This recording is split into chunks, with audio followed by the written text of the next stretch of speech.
Hürmetli Президентimiz Рустам Нургалиевич, hürmetli Президиум, hürmetli форум konakları.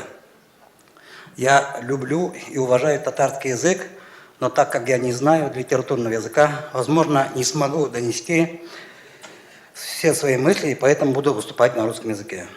Я активный участник татарского движения Санкт-Петербурга с начала 90-х годов.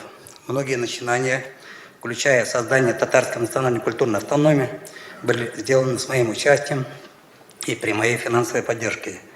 И как активист я благодарю руководство Республики Татарстан за то, что сохранили представительство республики в нашем городе, в отличие от Республики Башкортостан. И руководит на этом месте достойный человек Валиуллин Ринат Никифович. Хоть я и приехал к вам из Санкт-Петербурга, но родился и вырос в Челябинской области, деревне Султаново, про которой я и хочу сегодня рассказать. Может быть, этот рассказ найдет отклик и в ваших сердцах. За свои деньги я возрождаю жизнь в моей родной деревне Султаново, вкладывая туда миллионы рублей и свою душу.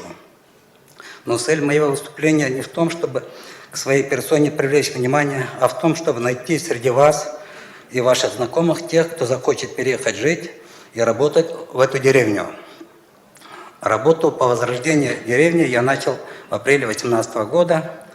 Пройденный за эти 7 месяцев путь дал мне уверенность в правильности принятого решения и перспективности дальнего социального проекта. Я убежден, что в деревнях хранится наше историческое и национальное наследие. Несмотря на то, что большую часть своей жизни я прожил в культурной столице, я никогда не отпускал из своего сердца родной дом и с гордостью могу назвать себя деревенским.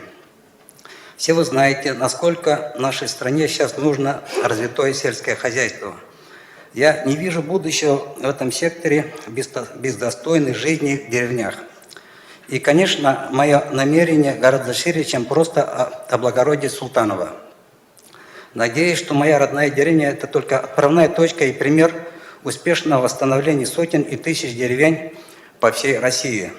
К сожалению, в нашем обществе существует стереотип о низком культурном и образовательном уровне людей, проживающих в деревнях. Разрушить этот стереотип – главнейшая задача всех, кто работает над процветанием малых территорий. В деревне сегодняшнего дня должны жить и работать люди с высшим образованием, которые разбираются в самых современных технологиях. Таким образом, прилагательной деревенской стала бы не характеристикой образовательного и культурного уровня, а просто обозначением места проживания. Ведь кому-то удобно мерить свое свободное пространство квадратными метрами, а кому-то сотками и гектарами. И я бы мог воссоздать бывшее отделение совхоза, построить фермы, возделывая 1500 гектар брошенных полей. Но этот путь приведет к тому, что это будет мой бизнес. И это все будет замкнуто на мне. Я хочу помочь создать в деревне 20 крепких самостоятельных хозяйств, которые явились бы двигателем для деревни и могли бы развивать ее даже без моего участия. Для привлечения таких людей я объявил, что готов предоставить финансовое плечо каждому, кто переедет сюда, создавая свое хозяйство. Мне важно дать шанс талантливым людям построить свое будущее не только в области сельского хозяйства, но и малого промышленного производства. Для того, чтобы такие люди пришли сюда скорее, я уже построил 3 дома из соснового сруба 6×8 со всеми удобствами. Эти дома бесплатны для проживания и ждут своих хозяев. Построен 4-й дом, в который скоро заедет семья фельдшера. Из Челябинска переехал к нам животновод. Для него мы модернизировали ангар под ферму на 20 коров. Это как раз тот случай, когда человека жить в деревне доставляет удовольствие. Он купил себе уже лошадь, считая, что машина менее практична для деревенского бездорожья.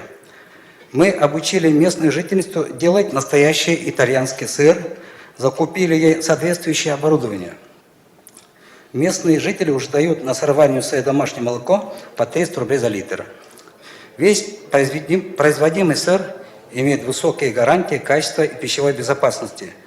Я подчеркну, что моя главная задача не обогащение отдельных бизнес-единиц, а улучшение финансового положения как можно большего количества местных жителей, но за счет результатов их собственного упорного труда.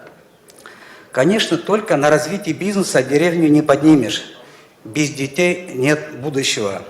Именно поэтому я решил, что в первую очередь буду давать поддержку молодым многодетным семьям с детьми до 8 лет. В нашей деревне есть и детский сад, и школа. Мне бы хотелось увидеть, что именно такие семьи преуспевают в стремлении разводить скот, засевать поля, производить востребованные продукты. Если таким семьям удастся создать для своих детей понимание, что на земле можно жить достойно, то у нас формируется положительное отношение к труду сельского труженика. Эти дети уже не оставят надолго родную землю ради городского комфорта и других благ. Потому что к месту, где прошло действо, тянет в любом возрасте, а с годами эти чувства еще сильнее. Для меня очень важно, что у меня состоялась возможность выступить перед таким большим количеством татарских бизнесменов. Я буду очень благодарен вашим советам. Поделитесь, пожалуйста, как бы вы поступили на моем месте, возрождая деревню. Приезжайте в Султаново. Я буду рад видеть каждого из вас. В городах мы быстро теряем свою национальную идентичность. Деревня является центром сохранения культуры. С возрождением малых территорий мы сохраним огромный пласт национальных традиций, ремесел, а самый главный – родной язык. Тот язык, на котором мы всегда будем разговаривать с нашими детьми, как в жизни, так и в их памяти.